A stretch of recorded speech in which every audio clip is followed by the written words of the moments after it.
The concept of spiritual bodies has always been known to ancient traditions. Names have differed, but there has always been an attempt to classify the different spiritual members of man, because only by doing so can we understand how different forces affect us spiritually. Not only that, but by classifying the bodies, we can understand how they evolve over time and how humanity evolves. In spiritual science, we classify man as consisting of four members: the physical body, the etheric body, the astral body, and the ego. And these four members are always being developed, right, through every incarnation of Earth. See, in our epoch, we're developing the consciousness soul, which is related to the mastering of our egos. But the interesting thing is what we're preparing for, which is the spirit self. And this spirit self is already actually being seeded in us for its realization. And the spirit self actually represents the first of our spiritual bodies. When we descended, we took on materiality and we developed it to its fullest, which was from the 1500s to the 1900s. But now we're past that full development, which means humans aren't evolving anymore in terms of our physical aspects. And neither is the earth. It's all really in a state of decline physically. But because of this decline physically, it means we have the possibility to ascend spiritually. And that's what this new spirit body means for us. So we're going to go over what the higher spiritual bodies are, how they relate to our physical, etheric, and astral bodies, and the role that the ego plays in the development of the higher spiritual bodies from transmuting the lower ones. All right, let's get into it. Let's start with the basics, which really sets the foundation for all spiritual knowledge. When we look outside ourselves, we see the vastness of Earth and the universe. We seek to understand this macrocosm. But in order to understand the macrocosm, we have to study the microcosm at the same time. And man is a miniature of the macrocosm, hence the expression, as above, so below. And if we want to understand man, the microcosm, we have to understand the intricate workings of our outer life as well as our inner soul life. So to start, let's divide man into four members, okay? The physical body, the etheric body, the astral body, and the ego. The physical body we understand simply enough. It's made up of the minerals and mass of earthly substances, right? The etheric body is something we intuitively sense, but since it's invisible to the naked eye, it's not really validated by our sciences today. The etheric body is the life force that constantly keeps this physical mass alive and rejuvenated. Because as we know, our etheric body leaves the physical body after death, and that's when our corpse starts to rot without that life-giving force. Then we have the astral body. This represents our whole inner life, thoughts, emotions, and consciousness, basically. And then we have our ego, which represents the crowning member of humanity, right? Which we don't have in common with any of the mineral, plant, or animal kingdoms. And the ego is what gives the astral body its permanence. The astral body thinks, feels, and has awareness of its surroundings, but the ego is what remembers those experiences and retains them in memory for the future. And that's the reason we have a sense of our individuality or our I. And you know this, that who you are really is the accumulation of all the experiences in your life through your thoughts, feelings, and awareness, which is the result of your astral body. The astral body basically lifts into consciousness all the external impressions of an object or experience, but the ego is what absorbs and retains knowledge of that once it's gone and passed. And our ego is really our link with the spiritual worlds, right? But before we learn how the ego does this, we want to get clear on the astral body. The astral body is able to give us an awareness of our surroundings, of knowledge to the outer world by bringing those things up into our consciousness. But when we take those things into ourselves and remember them afterwards, we don't rely solely on the astral body anymore, which is just sensing it. How we bring this into ourselves becomes a power of the soul, and the two are intertwined. So it gets brought into the soul and gets worked on, right? What comes into the sense awareness through the astral body gets taken in and becomes an inner experience through our souls. We designate this first inner soul experience as being part of the sentient soul. That's what we call that. But it doesn't stop there. What the ego experiences outwardly, it works on it by transforming this into an inner experience. The ego now works on it and develops thoughts and concepts around what it has taken into itself. And by doing so, it detaches itself more and more from having to rely on the outer stimulus and basically becomes self-sustaining and creative in its thoughts and concepts. And this continued work, this second experience, is part of what we call the intellectual soul. This is how we create concepts and models for how we perceive the world around us. And these two soul principles, the sentient and intellectual souls, rely on outer stimulus, right? It relies on the senses and what we can see out in the world. And we can always find the cause of their activity in the physical world outside. However, this third last soul principle differs in a significant way. The third soul principle can be shown when we say I. You'll notice when each one of us says I, we only refer to ourselves, and that's entirely specific to each one who says it. It has nothing to do with the outer world. The I is solely ours, which is why it's known as the hidden sanctuary of the soul.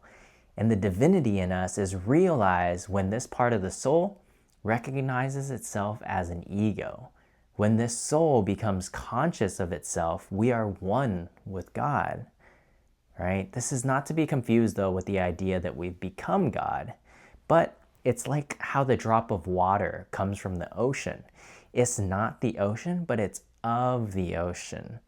And when we can be conscious of our ego with this third soul power in us, we are like the drop, realizing that it's of the ocean. And for this reason, it's termed the consciousness soul.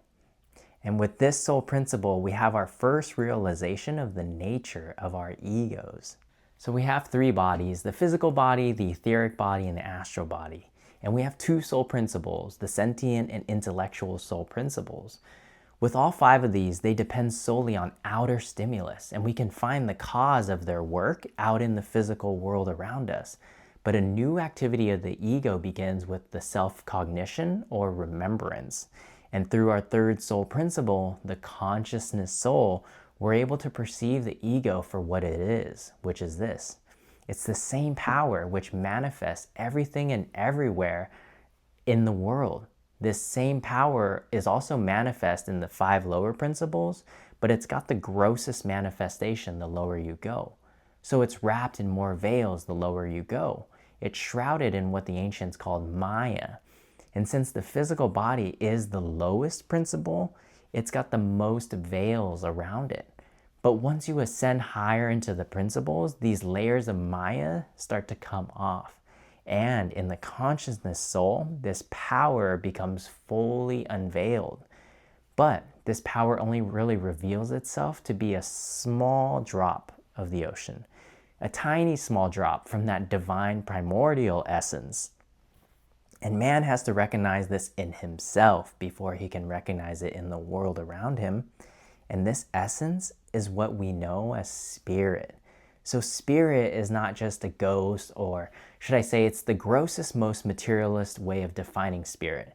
Because in fact, spirit is the essence behind everything manifest, from the gross to the completely ethereal and beyond. It's what is. It's isness. And so this consciousness soul is our link to the spiritual, which is the hidden principle behind all things.